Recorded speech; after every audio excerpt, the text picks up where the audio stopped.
Hey friends and book lovers, welcome back.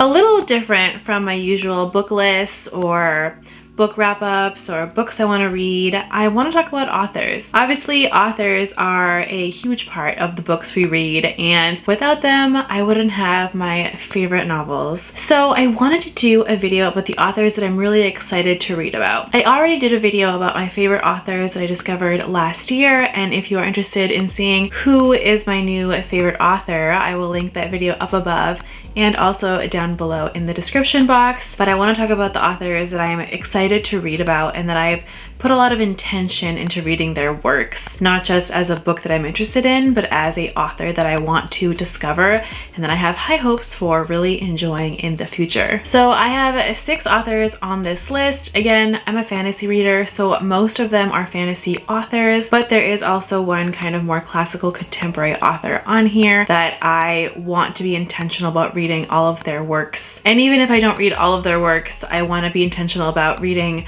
a handful of them because I feel like they have been a very impactful author in history. So I'll start off with the first author, who is Django Wexler. He is a author that obviously writes a lot of fantasy. One of his books, Ashes in the Sun, is part of my standalone books that I want to read for this year in 2022. But I have a couple novels from him that I haven't read, and I also have a few that are on my Kindle that I want to read as well. He's an author that I don't see talked about a lot on the part of BookTube that I usually watch, but he's an author that I've been really intrigued about, and I've seen a lot of his works throughout my book journey, let's say. I'm really curious about him. From the synopsis of his books, I would say that a lot of his stories and premises are up my alley, but I'm really curious about his writing and curious about his pattern in his storytelling that I would be really intrigued to see with all of his backlisted works. I am going to start with Ashes in the Sun, which is a current series that he's working on, and there are 2 books out already. And then he has other series. I think he has a YA series, which I have the first book of, and so I kind of want to read his works and see where I fall into either really enjoying him or not enjoying him so much as an author. The second author on this list is Margaret Robertson. Now, I think people either really love her work or they're just kind of lukewarm towards it. She's written an Enchantment of Ravens, and then most recently Vespertine, that came out in the end of 2021. And I have a copy of Vespertine, which I'm excited to read, but I've been really on the fence about some of her other works, like Enchantment of Ravens, if I would really actually enjoy that.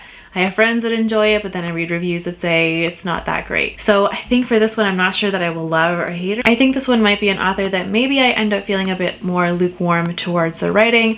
However, I still want to check it out because some of the premises intrigue me, and there seem to be a lot of mixed reviews out there. So I'd like to see where I fall with this author. The third one is Samantha Shannon. Now, I first heard about Samantha Shannon when it comes to Priory of the Orange Tree, which is like this huge tome of a book, standalone, and it has apparently amazing epic fantasy, and it's just amazing as a novel. I haven't read that book, but I do want to. Though it is a tome, I still have heard amazing things about it, and I've heard amazing things about her writing.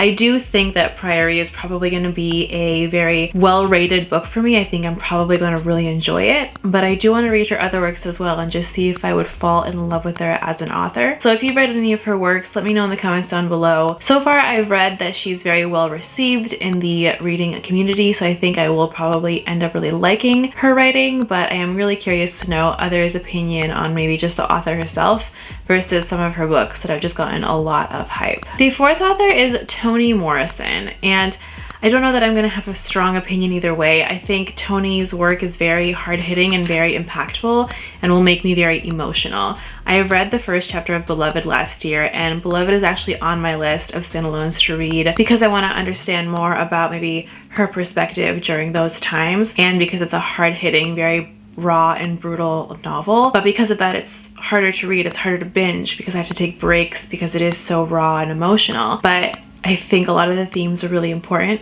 and I want to experience her writing for myself. Right now I have Beloved and the Bluest Eye on my list of like I need to read by Toni Morrison, but if y'all have any other recommendations for her works, let me know. Those are the two that I've been really interested in and have physical copies of. Because her works are more or less classic, it's hard to dislike or like them. I think that the themes and the points that she makes in her books are very important. I think reading her works will be a really good experience for me as a reader and perhaps move me towards reading more of those hard-hitting, more contemporary novels. The fifth one is Sabaa Tahir, and honestly, mostly because she wrote Ember in the Ashes. I think she's maybe written a few other things, but that series is on my series to read for this year, and I've just heard amazing things about Sabaa Tahir in general. I hear people talking about her, I hear like these series that she's making, I hear that she's just an amazing writer, and I really want to determine for myself if she's gonna be on that level for me as a reader. I have a feeling that I'm really gonna enjoy Ember in the Ashes. I think I've had that feeling ever since I heard about the series, which is what prompted me to get the special editions of the series because I was so certain about it. However, I still need to figure that out and I still need to read the series, so we'll see if she becomes a favorite author of mine once I finish an Ember in the Ashes series. And the sixth and last author in no particular order is R.J. Barker. Now, I've heard from a couple of you that he's great. I think one of you even said he's one of your favorite authors. I have his Age of Assassins book on my docket for books to read this year, and I've been really intrigued by that story. I've also heard a lot about R.J. Barker as an author as well, so that makes me very curious for his writing style, his storytelling way, and his other works, though I am going to start with the Age of Assassins novel and see if I like it. If I like it, obviously I'm going to continue to read the series, and if it's really not for me, then unfortunately he just won't be an author for me. But since I have been hearing a lot about him, and just from kind of niche circles, I am very curious to maybe discover another new fantasy author to me that I could possibly really enjoy. So if y'all have read books from any of these authors, or if any of these authors are favorites of yours, let me know in the comments down below. Let me know which books from their works are your top favorite so that I can kind of gauge and see what everyone's really enjoying. Even though for a couple of them I think I do have the books that I want to start out with for those authors, I think for some of them there's a little bit of leeway, so maybe I would start with people's favorites and then go from there. If you have any authors that you think I should discover and that I haven't mentioned yet, please let me know in the comments down below. I always love discovering new authors, especially new authors to me that I haven't heard about yet or that are just up and coming. If you enjoyed this video, please click that like button. That does help me out a lot. And if you like this content and you want to see more from me, please don't hesitate to subscribe.